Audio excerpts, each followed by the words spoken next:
I'm Duan. Welcome to PD Tech for another professional guide. And I'm Peter. Smart systems lead to better margins. PD Tech streamlines the admin for Kiwi tradespeople. Learn how to edit and delete purchase orders in Xero. Click Purchases. Then select Purchase Orders. First, let's look at editing a purchase order. Use the Search button or find your purchase order in any of the status tabs. Then, click to open it. You can edit draft and, awaiting approval, purchase orders by clicking any field and updating the details as needed. Save or approve the purchase order to finalize it. To change the details of an approved or billed purchase order, click to open it. Then click Options and choose Edit. Click any field and update the details as required.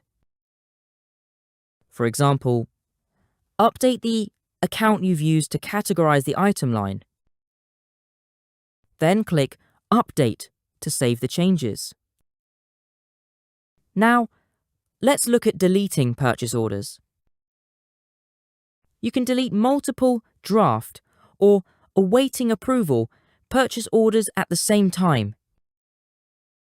In this example, we'll click the Draft tab.